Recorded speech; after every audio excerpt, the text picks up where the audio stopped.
Assalamualaikum future programmers. Welcome to day 43 of our 50 days of Python programming challenge, and today we are going to discuss about class method and static methods in Python, and main thing what difference between class method and static method. Before getting familiar with both, if you haven't subscribed the channel, do subscribe my channel, and you can also access the playlist from here. बहुत ज़्यादा English बोली मुंह टेढ़ा हो गया, तो देखते हैं सबसे पहले एक्सप्लेनेशन देखते हैं कि क्या होता है। थ्योरी थोड़ी सी पढ़ाऊंगा, उसके बाद प्रैक्टिकल करेंगे। I swear to God. अच्छा, प्रैक्टिस से प्रॉब्लम्स भी है वो भी करेंगे। अच्छा, क्लास मेथड क्या होता है देखो। A class method is a method that is bound to the class, मतलब कि ये क्लास के साथ जुड़ा हुआ होता है, not the object of the class. Object हमें बनाने की ज़रूरत नहीं है। अभी से पहले हम क्या कर रहे थे, इनहेरिटेंस में मैं आपको दिखाऊं कि मेथड को मैंने कॉल करना है तो मुझे ऑब्जेक्ट बनाना पड़ रहा था, लेकिन स्टैटिक मेथड के अंदर इस तरह का सीन नहीं है। वो कहते नहीं पैसे की कमी नहीं है, ये वाला सीन है इधर। It can modify the class state that apply across all instance of the class, मतलब कि अगर आप इसके अंदर चेंजेस करेंगे तो आप बेसिकली इंस्टेंस के अंदर क्लास के जो एट्रीब्यूट्स होते हैं या वेरिएबल्स होते हैं, सॉरी एट्रीब्यूट्स नहीं, वेरिएबल्स जो होते हैं या एट्रीब्यूट्स कह लो, उनके अंदर चेंजेस करने के लिए यूज़ होता है। डिफाइन यूजिंग, हम इसको डिफाइन करते हैं डेकोरेटर की मदद से। डेकोरेटर क्या होता है, एक फंक्शन के बिहेवियर को मॉडिफाई करने के लिए यूज़ होता है। फॉर एग्जांपल, अगर मैं चाहता हूँ कि यार ये मैंने एक वेबसाइट बनाई है जेंगो में, मैं चाहता हूँ कि इस क्लास को एक्सेस करने से पहले ना कोई लॉगिन करे, तो जेंगो के अंदर लॉगिन, यहाँ पर लॉगिन रिक्वायर्ड करके एक वेरिएबल वो होता है, डेकोरेटर होता है, जिसके अंदर हम यहाँ से लॉगिन पास कर देते हैं यूआरएल। क्या होता है, जैसे ही इसके ऊपर हिट होता है तो सबसे पहले उसको लॉगिन करना पड़ता है। तो ये बड़ा आसान है। डेकोरेटर बेसिकली फंक्शन को मॉडिफाई करने के लिए यूज़ होता है। अगर आपने इसी को एपीआई में कन्वर्ट करना है, जैसे कि मैं चाहता हूँ इस फंक्शन को एपीआई में कन्वर्ट करना है, तो यहाँ पर एक एपीआई @API व्यू करके डेकोरेटर होता है, उसके थ्रू आप इसको एपीआई में कन्वर्ट कर सकते हो। लेकिन ऑब्वियसली हम पढ़ेंगे, बाद में पढ़ेंगे। ठीक है जी। डेकोरेटर एंड टेक सीएलएस, जैसे कि हम यहाँ पर एक सेल्फ लेते थे, यहाँ पर हम सीएलएस लेंगे at the first argument instead of self. ठीक है जी। ये तो वो क्या समझ आ गई क्लास की। स्टैटिक की बात करते हैं, या ऐसा करते हैं कि हाँ नहीं, बात कर लेते हैं। अ static method does not depend on instance variable और क्लास वेरिएबल, मतलब कि ये ना तो क्लास वेरिएबल पर डिपेंड करता है, ना ही उसके इंस्टेंस वेरिएबल पर डिपेंड करता है। ठीक है, मतलब कि इसका वेरिएबल से कोई लेना देना नहीं है। डिफाइन यूजिंग स्टैटिक मेथड, जैसे कि हम क्लास मेथड को डिफाइन करते हैं, इसको भी हम स्टैटिक मेथड के थ्रू करते हैं। एंड टेक्स नाइदर सेल्फ और सीएलएस, ये सीएलएस भी नहीं लेता है और सेल्फ भी नहीं लेता है। It is more like a regular function but belongs to the class namespace. ये बेसिकली होता है एक रेगुलर फंक्शन की तरह या मेथड की तरह, लेकिन क्लास की नेम स्पेस के साथ, क्लास के नाम के साथ ये बिलोंग करता है। ठीक है जी। बहुत ज़्यादा प्रैक्टिकल थ्योरी पर प्रैक्टिकल की बात करते हैं। Extend the book class with a class method that keep track of how many books have created, मतलब कि हमने एक एक्सटेंड करना है बुक को, एक क्लास मेथड बनाना है जिसके थ्रू हम ट्रैक करेंगे कितनी बुक्स बनी है। The method should return the total number of books created so far, कितनी बुक्स बनी है वो हमने डिस्प्ले करवानी है। Use the class variables to store the count to increment it when book is created. ठीक है, कर लेते हैं, कोई मसला ही नहीं है, कोई मसला ही नहीं है। देखते हैं ना। सबसे पहले मैं आऊँगा यहाँ पर न्यू फाइल पर आऊँगा, और न्यू फाइल पर आने के बाद आपको पता है मैं बहुत बड़ा कॉपी करूँगा, पेस्ट करूँगा फाइल का नाम। ठीक है, मैं ऐसा करूँगा, इन कंस्ट्रक्टर वाली मैं उसमें आऊँगा और इसको मैं कर लूँगा। कहाँ तक कॉपी करना चाहिए मुझे, मुझे इसको यहाँ से लेकर यहाँ तक कॉपी कर लेना चाहिए। सिंपल, कॉपी करूँगा, पेस्ट कर दूँगा। ठीक है, अब इसके अंदर हम क्या कर रहे थे कि इसको मैं मिटा देता हूँ, इसको भी मैं मिटा देता हूँ।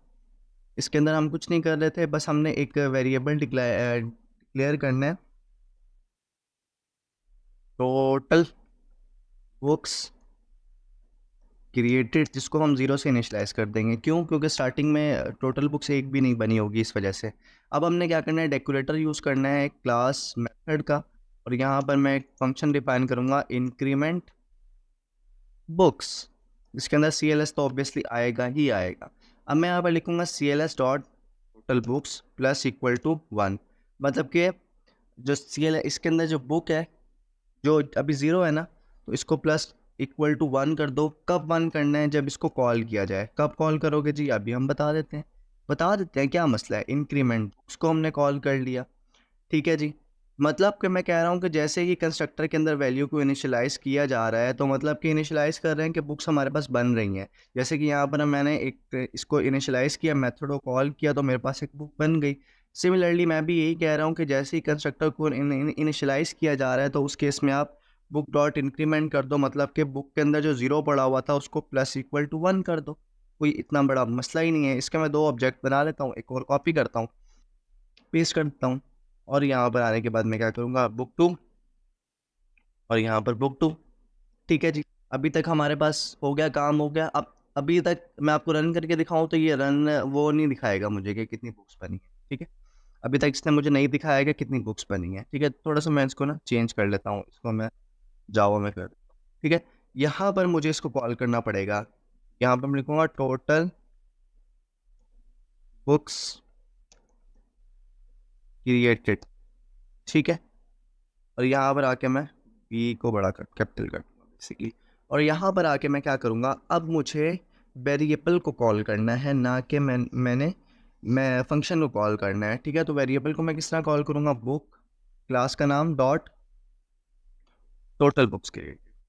अब जैसे कि फॉर एग्जांपल कंस्ट्रक्टर में आया, वैल्यू को इनिशियलाइज़ किया, बुक डॉट इंक्रीमेंट बुक कर दिया। देखा है मैंने मेथड को कैसे कॉल किया, विदाउट ऑब्जेक्ट बनाए हुए। जैसे ही इसको हमने कॉल किया तो इसके अंदर 0 पड़ा हुआ था स्टार्टिंग में, वो प्लस इक्वल टू 1 हो जाएगा, यहाँ पर 1 आ जाएगा। देन सेकंड बुक बनी है, दोबारा कंस्ट्रक्टर कॉल होगा तो यहाँ पर 2 हो जाएगा। अब मैंने इसको इसके अंदर पड़ा हुआ है यहाँ पर 2, तो जैसे ही मैंने इसको कॉल किया तो आप लोग देखना बस आएगा टोटल बुक्स क्रिएटेड 2।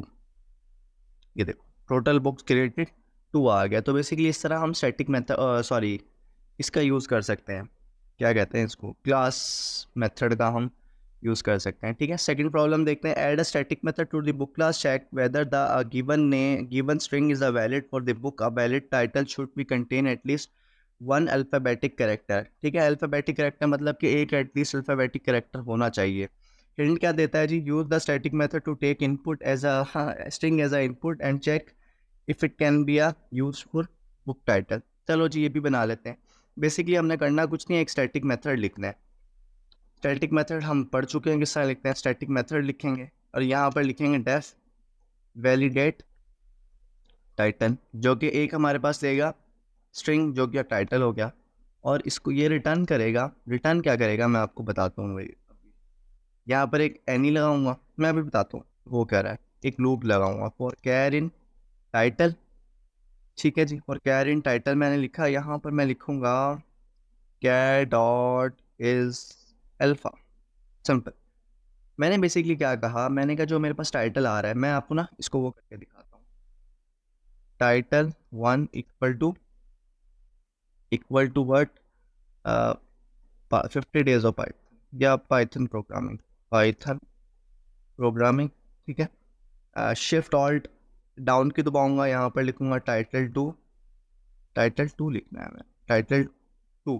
ठीक है, यहाँ पर मैं पाइथन प्रोग्रामिंग की जगह लिख दूंगा 1 2 3 4। अब पाइथन प्रोग्रामिंग तो मेरे पास वैलिड आर्गूमेंट है। ठीक है, वैलिड आर्गूमेंट है, या यहाँ पर मैं 50 डेज भी लिख सकता हूँ। कि हमने ये कहना था कि एटलीस्ट एक जो है ना वो अल्फ़ाबेट आना ही चाहिए। ठीक है, और यहाँ पर मैं प्रिंट करवाऊँ अगर, और यहाँ पर मैं लिखूँ टाइटल 1 इज़ वैलिड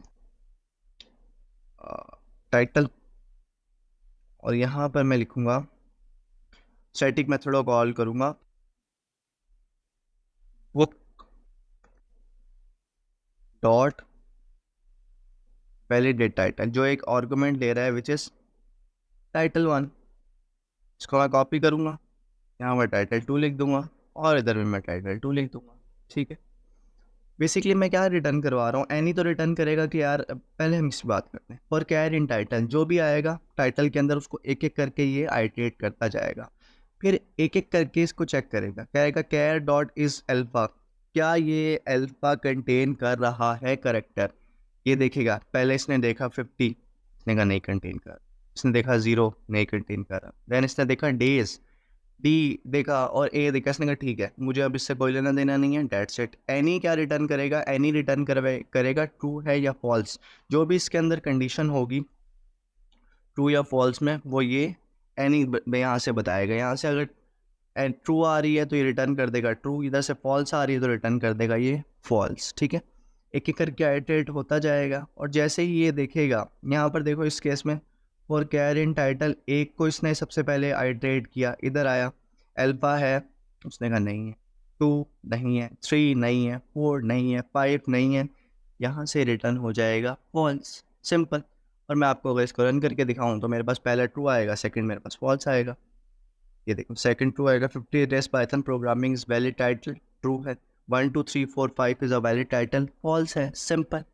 यही चीज़ होती है स्टैटिक मेथड के, मतलब कि ये बॉन्ड नहीं होता, हमें वही ऑब्जेक्ट नहीं बनाना पड़ा है, बस इसके अंदर हम अपना आर्गुमेंट पास कर सकते हैं और उसके अलावा हम इससे वैलिडेशन वगैरह लगा सकते हैं। और कुछ ऐसी चीज़ें होती है जब हम अभी प्रोजेक्ट बनाएंगे उसके अंदर, जैसे कि वेलकम का मेन्यू हमने डिस्प्ले करवाना है, वो तो हमने करवाना ही करवाना है, उसका हम ऑब्जेक्ट क्यों बनाए, तो इस वहाँ पर भी हम लोग इसका यूज़ करेंगे स्टैटिक मेथड का। तो आज के लिए इतना ही, वीडियो अच्छी लगी तो लाइक एंड सब्सक्राइब लाजमी कर देना यार। यहाँ से आप जल्दी से, आप मैंने कहा सब्सक्राइबर बढ़ाओ, बल्कि एक सब्सक्राइबर कम हो गए एनी हाउ।